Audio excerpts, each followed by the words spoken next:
Al-Husayn radhiyallahu ta'ala anhu ni sahaba wa Mtume sallallahu alaihi wasallam, na limetokea jambo kubwa kama hili limemtokea yeye, na watu waliosuhubiana nao baadhi yao walikuwa ni masahaba, pamoja na kwamba wakati ule masahaba tayari walishaanza kupungua. Lakini pia kuna watu ambao hawakuwa masahaba lakini walikuwa na heshima zao, walikuwa katika matukio yale, ima kwa upande huu au upande huu. Sasa ili uyazungumze maneno kwa uadilifu, ni lazima ufanye upembuzi wa kina katika kuzizungumzia habari za tukio hili, na hili ndilo ambalo tutajitahidi kwa idhini ya Allah subhanahu wa ta'ala kulifanya katika vikao vyetu, ili tusiingie katika kundi la wale ambao wanazungumza maneno bila ya kuwa na ushahidi,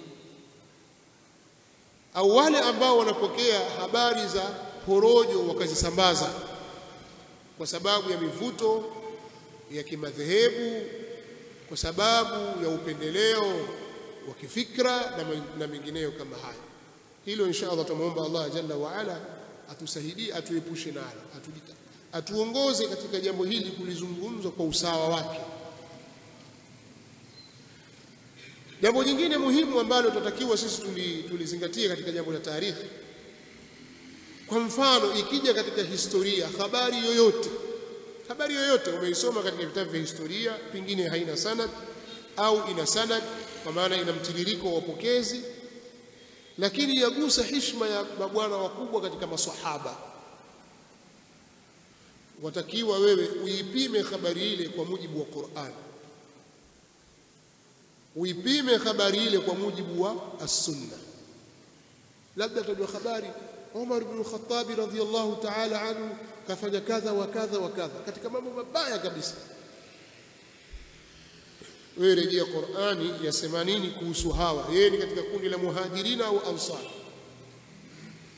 soma habari zao, soma habari zake, au soma habari za muhajirina na ansar, ni watu wa aina gani. Alafu habari ile wewe ambayo imekuja haiko sawa, inamtweza huyu, wewe ikatae, usikubali. Au mtu akupa habari kwamba maswahaba, akupa habari akuelezea katika historia kuonyesha maswahaba walikuwa ni watu wenye kugombana kwa maslahi ya dunia, hawapendeleani kheri. Maswahaba walikuwa wana hirsi katika dunia na kuipupia dunia, na wamemzunguka Mtume swalla sallam kwa maslahi ya kidunia. Mathalan, yatajwa habari kama hiyo na imetajwa kwa sanadi yake pale au haina sanadi,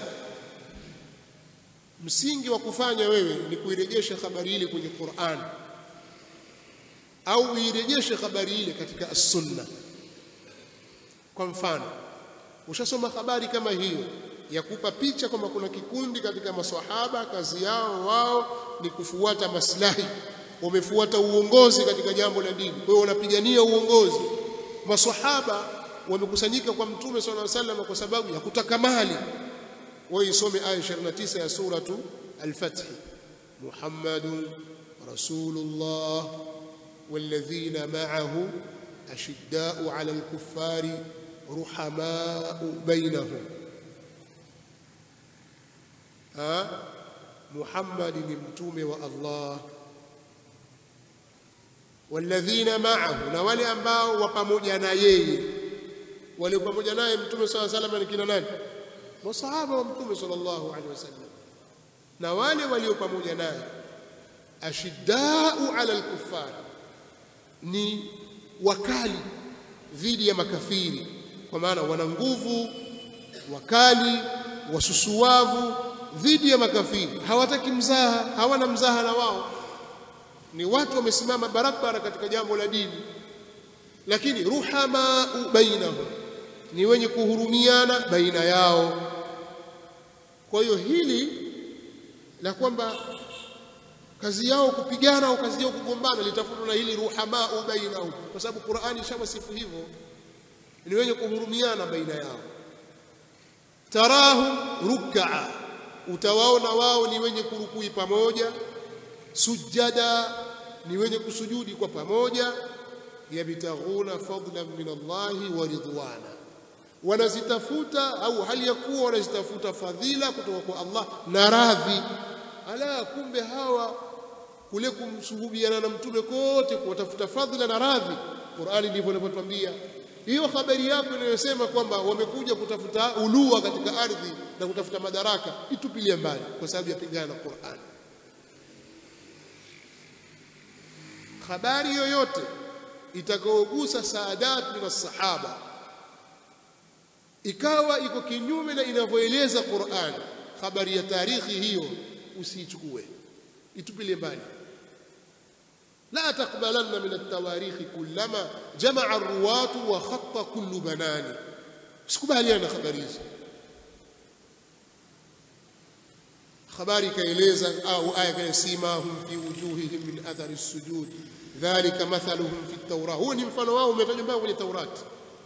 ومثلهم في الإنجيل كزرع أخرج شطأه فآزره فاستغلظ فاستوى على سوقه يعجب الزراع ليغيظ بهم الكفار, mpaka mwisho wa aya. Kwa hiyo chukua msingi huu, soma tarikh, pima tarikhi yako kwa msingi huu na misingi ya aya nyinginezo. Masahaba walikuwa waoga wakikimbia vitani, wamekimbia katika vita vya Uhud. Alhamdulillah, soma Qur'ani, ukisoma surat Al-Imran utaona innal ladhina tawallaw minkum yawma altaqal jam'an inma istazallahum ash-shaytanu bi ba'd ma kasabu wa laqad 'afa Allahu 'anhum, hakika wale ambao walikimbia ile siku ambayo yalikutana makundi mawili, jeshi la Waislamu na jeshi la makafiri. Wale waliokimbia wale, hakika si vingine aliyewatelezesha wakateleza mpaka wakafika kukimbia ni shaitani, ndiye aliyowafanya wakimbie wale. Haya, washakimbia, walaqad afa Allahu anhum, lakini hakika na kwa hakika Allah subhanahu wa ta'ala amekwisha wasamehe. Kuna maneno tena, ataruhusiwa tena mtu kusema maswahaba walikuwa woga wamekimbia vitani? Ndio, hapana. innal ladhina tawallaw minkum yawma altaqal jam'an inma istazallahum ash-shaytanu bi ba'd ma kasabu wa laqad 'afa Allahu 'anhum inna Allaha ghafurun halim. Mamaliza kabisa aya 155 ya sura Al-Imran. Hapa nataka kusema kwamba ukiisoma tarikhi ikakutatiza, hasa ambayo tarikhi ya watu kama hawa masahaba wa Mtume sallallahu alaihi wa alihi wasallam, ikaja habari ambayo si nzuri, wewe habari ile irejeshe kwenye Qur'ani na irejeshe katika hadithi za Mtume sallallahu alaihi wasallam, wapime wale watu kwa mizani ile Qur'ani namna ilivyokuja. Ikiwa Qur'ani yazungumza tofauti na inavyosema tarikhi, achana na habari ya tarikhi. Tarikhi ikieleza jambo la kiitikadi ambalo ni tofauti na ilivyo, hatuchukui sisi habari kwenye tarikhi. Na hivyo hivyo wale ambao umethibiti uadilifu wao kwa habari mbalimbali zilizopokewa kutoka kwa watu wenye kuaminika, tushathibitishiwa kwamba hawa watu walikuwa ni watu waadilifu wa aina hii. Itakapokuja habari yoyote ikitajwa katika vitabu vya tarikhi iko kinyume na vile, sisi hatutaichukua habari hiyo, tutaiacha, tutaifanyia kazi. Kwa hiyo nilipenda nikutanabahishe nukta hii ya pili. Nukta ya kwanza, mkikumbuka, nimezungumzia ubaya wa dhulma. Dhulma ni kitu kibaya, na Al-Husaini radhiyallahu ta'ala anhu alidhulumiwa, na sisi tutasoma habari hizi kama darasa na ni mazingatio vile vile. Kuna mambo mengi ya kujifunza katika jambo hili la mauaji au kifo cha Al-Husaini radhiyallahu ta'ala anhu. Kwa nukta hizi mbili nimezitanguliza ili niingie kwenye nukta ya tatu ambayo leo itakuwa tutalifikia mwisho jambo letu hili la majlisi ya kwanza. Nataka majlisi ziwe fupi fupi, sitaki majlisi ndefu. Husaini radhiyallahu ta'ala anhu ni sahaba, na kariri tena kusema neno hili. Sisi watu wa madhhabi ya ahlus sunnah wal jamaa, itikadi yetu na imani yetu kwa maswahaba, tuamini kwamba maswahaba wote ni waadilifu. Shikeni neno hilo, maswahaba wote ni waadilifu. Na sisi tunaona kwamba ni dini, ni katika jambo la dini na ni katika mambo ya imani kuwapenda maswahaba. Hubbuhum dinun wa imanun, kuwapenda wao ni dini na ni imani. Wa bughdhuhum kufrun wa nifaqun, na kuwachukia wao ni ukafiri na ni unafiki. Sisi tuamini hivyo. Kwa hiyo twawapenda maswahaba wa Mtume sallallahu alaihi wasallam, na wote hawa ni wetu, ila tuamini wanazidiana daraja, wanazidiana kwa daraja. Na Qur'ani ndivyo inavyotuambia, la yastawi minkum man anfaqa min qabli al-fathi wa qatala ulaika a'zamu darajatan min alladhina anfaqu min ba'du wa qatalu wa kullan wa'ada Allahu al-husna. Hawalingani sawa wale ambao walipigania dini ya Allah, walitoa mali zao kabla ya kutekwa na kukombolewa Makka, na wakapigana kuipigania dini kabla Makka haijakombolewa. Kundi hili halilingani sawa na wale waliokuja wakajitolea mali na wakaipigania dini baada ya kukombolewa Makka. Makka ilitekwa au ilikombolewa na Mtume Muhammad sallallahu alaihi wasallam pamoja na maswahaba mwaka wa 8 Hijiria. Kusema kukombolewa kwamba sasa Makka imerudi katika mikono ya Waislamu. Yale masanamu yalikuwa yakiabudiwa pale kwenye Al-Kaaba yalivunjwa, na utawala na uongozi wa washirikina wa Makka ukaporomoka, ikawa sasa Makka ni ya Kiislamu. Ilikuwa ni mwaka wa 8 Hijiria. Sasa wale waliopigania dini kabla ya mwaka huu wa 8 wakajitolea mali zao na nafsi zao, wakashuhudia matukio mengi kabisa tangu mwaka wa 8 kurudi nyuma mpaka kabla ya hijra. Hawa daraja yao ni kubwa zaidi kuliko wale waliokuja baadaye, waliosilimu siku ile ya kutekwa Makka kama kina Abu Sufyan na wengineo, na waliokuja baadaye na baadaye na baadaye. Hawalingani sawa. Anasema neno hayo ni nani? Allah subhanahu wa ta'ala. Lakini anasema wa kullan wa'ada Allahu al-husna, na kila moja katika haya makundi mawili Allah amewaandalia pepo, amewaahidi pepo. Wote wataingia peponi, lakini daraja zao tofauti. Kwa hiyo hivyo ndivyo tunavyoamini na ndivyo tunavyoitakidi. Kwa hiyo tunaitakidi kwamba Hussein ibn Ali ni wetu, ni swahaba wetu, na kumpenda yeye ni dini, kumpenda yeye ni imani, kuilinda heshima yake na kuitetea heshima yake ni dini na ni imani. Hilo ndilo ambalo sisi tunaliamini na kuliitakidi. Sasa kuna watu wanalizungumzia tukio hili la kuuawa Hussein na kutugawa. Wanasema kwamba huyu Hussein ni wetu sisi, yani wao wasema sisi ni wafuasi wa Ahlul Bait, Hussein ni wetu sisi. Na Hussein ameuliwa na Yazid bin Muawiya, kiongozi wa Bani Umayya. Huyu ni wa ahli sunna. Kwa hiyo wanapolizungumza tukio la mauaji ya Hussein, wanataka kuzungumza kana kwamba ni ugomvi uliojiri baina ya ahli sunna na mashia.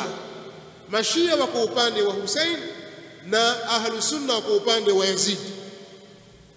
Kwa hiyo sisi ni vibaraka wa Bani Umayya na wafuasi wa Yazid, wao ni wafuasi wa al-Hussein. Wa hadha kadhibun wa main, ni uongo kabisa. Historia haiko hivyo. Hussein ni wetu sisi ahla sunnah wal jamaa, Hussein minna, ni wetu sisi Hussein, na katika sisi ahlu sunna wal jamaa. Kwa hiyo hapa hakuna vita kwanza baina ya ahlu sunna na Shia, hakuna vita hivyo katika tukio hili kwamba hawa ahlu sunna hawa Shia, la, hilo halipo. Ni lazima sisi tueleze tukio lilivyokuwa, alafu na msimamo wa ahlu sunnati wal jamaa katika tukio hili. Ahlu sunna wao wamesimama upande wa nani na wanasemaje, nani amemuua al-Hussein? Hii ndio darasa yetu sisi. Kwa tutaangalia matukio yanavyokwenda, hili kuna hili kuna hili kuna hili. Kwa hiyo insha Allah katika majlisi ya kesho nataka tumzungumzie ni nani al-Hussein. Huyu Hussein tunamsema hapa ni nani? Wakati ukiruhusu tena tutaongeza ni kina nani ahlul bait. Tutasogea kidogo katika nukta hii. La, kama wakati hautatosha basi hiyo kina nani ahlul bait itakuwa ni nukta nyingine ya majlisi ya tatu. Lakini ugomvi au machafuko yaliyotokea mpaka kuuawa al-Imam au kuuawa al-Hussein radhiyallahu ta'ala anhu shahidan,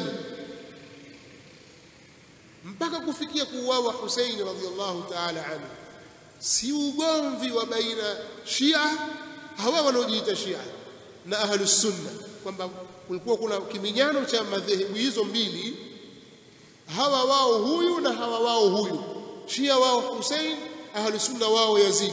Hakuna kitu hicho.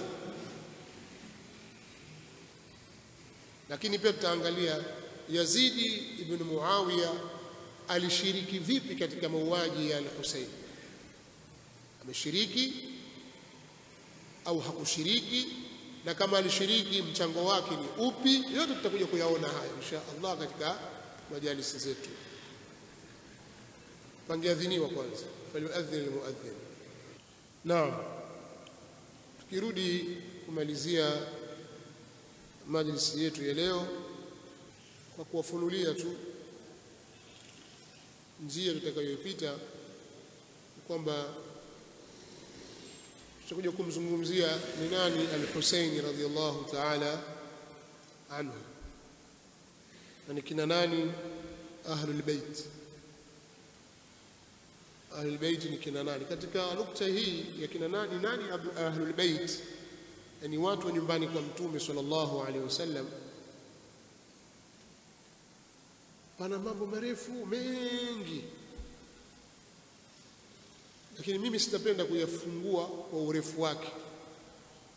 Nitakuja kuyazungumza kwa ufupi kwa kiasi cha kueleweka tu, ili tujue sisi Waislamu tunatakiwa tuwe na msimamo gani kwa hao ahlul bait.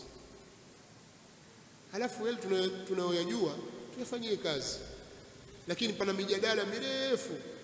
Haya inshallah kwa wakati wake, mara nyingine tutakuja kuyaeleza kidogo kidogo, kwa sababu lengo ni kueleweshana na wala si kuminyana au watu kutaka kubishana. Lengo ni kueleweshana kwa hujja na dalili. Lakini pia katika tutakayozungumzia, tutazungumza kuhusiana na suala la mji unaoitwa Al-Kufa. Al-Kufa ambao ni mji sasa hivi uko ndani ya nchi ya Iraq kule. Al-Kufa tutauzungumzia huu mji na watu wake. Pia tutazungumzia suala la tabia za watu wake kama wanavyoeleza wanawachuoni wakiwemo masahaba na wengineo.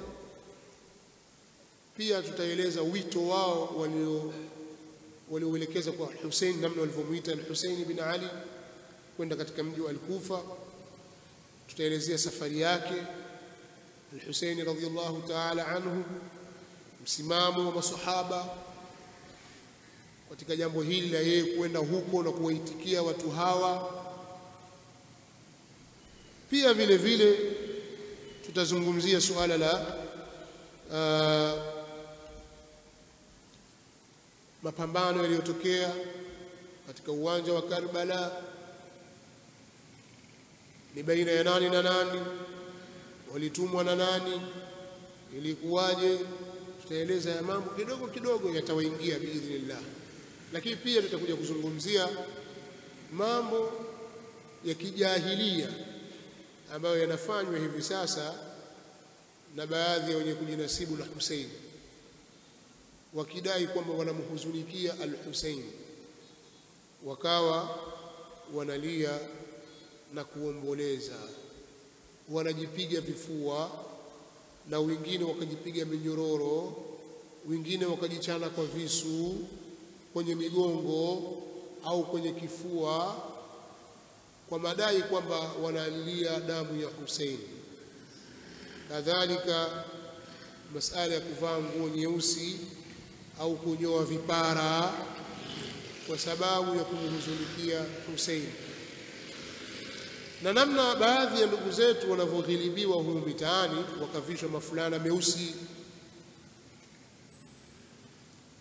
bila ya wao kujua au kwa kujua, lakini kuna maslahi wanayapata pengine labda katika jambo hili, wakidhani wengine kwamba kufanya vile basi watakuwa na wao wamehuzunikia al-Hussein. Kwa haya yote tutaeleza kwa mujibu wa tafiti za kielimu, na tutatoa nafasi ya kuuliza maswali.